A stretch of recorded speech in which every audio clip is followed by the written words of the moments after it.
Bonjour et bienvenue dans cette nouvelle analyse d'une chanson de BTS. Aujourd'hui, on s'intéresse à une autre chanson solo de J-Hope, Mona Lisa, qui est sortie en 2025. À la fin de son service militaire, c'est la deuxième chanson solo qu'il a dévoilée après la fin de celui-ci, et elle est sortie 2 semaines après une autre chanson solo intitulée Sweet Dreams. Mona Lisa commence de la façon suivante. J'aime que mes filles soient jolies, c'est si bien. 1 + 9. La façon dont tu me fais vibrer pourrait me faire exploser. J'aime que mes filles aient un joli visage. Une œuvre d'art à encadrer. Mona Lisa. Ouais, j'ai besoin de toi, j'aime mes filles. Dans le premier passage, on voit la valorisation de la figure féminine qui est associée plusieurs fois à l'adjectif jolie. Par comparaison implicite avec les autres filles que J-Hope a fréquentées, cela permet de dire que la personne concernée par les paroles l'est aussi. La deuxième phrase est un jeu de notation, 1 + 9 = 10, une façon de dire que la personne concernée est un 10 sur 10, et donc cela rejoint l'idée qu'elle est jolie. Cette idée est d'ailleurs approfondie avec les 2 phrases suivantes qui sont une référence au titre de la chanson. En effet, dans les paroles, la fille est comparée à une œuvre d'art, et pas n'importe laquelle, à Mona Lisa, qui est l'autre nom de la Joconde, le tableau le plus célèbre au monde. Encore une fois, c'est une façon de la valoriser et de la distinguer des autres. La chanson continue avec un second passage. Tu ressembles à une peinture, tu n'as pas besoin de validation, joli c'est si bien, 1 + 9, la façon dont tu me fais vibrer pourrait me faire exploser, j'aime mes filles. On retrouve dans ce nouveau passage la comparaison avec le tableau, notamment avec la phrase « tu ressembles à une peinture ». Il y a à nouveau cette idée que la fille est au-dessus des autres, tu n'as pas besoin de validation. Et enfin, on a l'expression des sentiments à travers une comparaison avec l'explosion. La façon dont tu me fais vibrer pourrait me faire exploser. Cela permet de marquer la force des sentiments ressentis, et cela vient en accord avec la vision selon laquelle la fille par laquelle J-Hope est attirée est pour lui l'équivalent de la Joconde. La chanson continue avec un nouveau passage. L'indépendance, check. Elle a son propre chèque.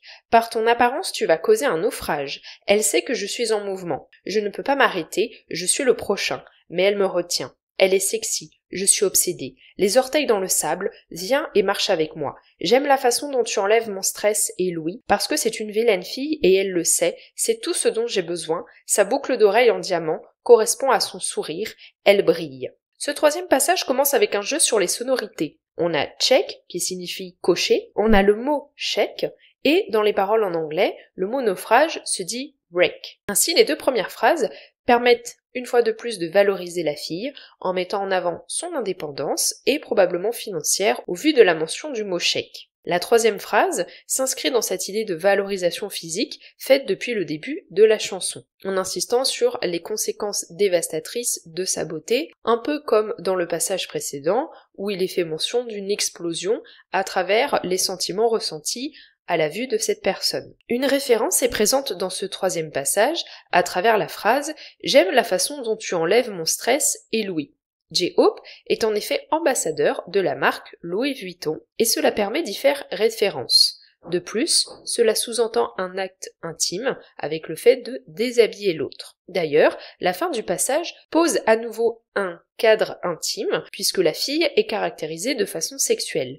Vilaine fille, mais sans pour autant la dévaloriser, puisque cette qualification semble acceptée, voire revendiquée, comme on peut le voir avec les paroles, et elle le sait. De plus, la dernière phrase est une référence directe à la chanson Sweet Dreams, qui est sortie quelques semaines avant Mona Lisa. Dans Sweet Dreams, la femme est présentée dans un contexte d'intimité, et elle est associée au collier de diamant qu'elle porte. Ici, dans Mona Lisa, la femme est associée à sa boucle d'oreille en diamant. Dans les 2 chansons, l'association avec le bijou en diamant est une façon de décrire l'impact positif qu'elle a sur J-Hope, puisque ce qui est mis en avant, c'est le caractère brillant. Implicitement, la femme, par cette association avec le diamant, est associée au symbole de la lumière. La chanson se conclut avec un dernier passage. Ouais, tu m'as eu à fond, mauvaise, mauvaise, mauvaise, je sais comment tes ex t'appellent, ton apparence, je comprends la hype, tu sais, tu es juste mon type, je dois t'avoir parce que tu sais juste ce que j'aime. Le dernier passage de la chanson met l'accent sur le désir éprouvé par J-Hope,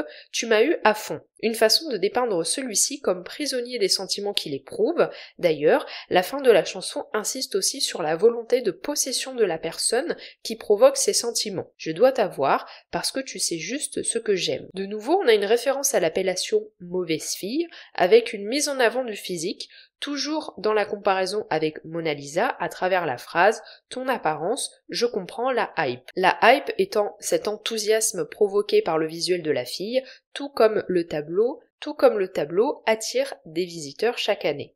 En conclusion, avec Mona Lisa, J-Hope utilise la comparaison avec le célèbre tableau de la Joconde pour venir glorifier la personne dont il est amoureux, qu'il va ainsi présenter comme étant un objet de fascination au même titre que la Joconde. Ainsi, l'objet de son amour devient elle-même sa propre Joconde à ses yeux.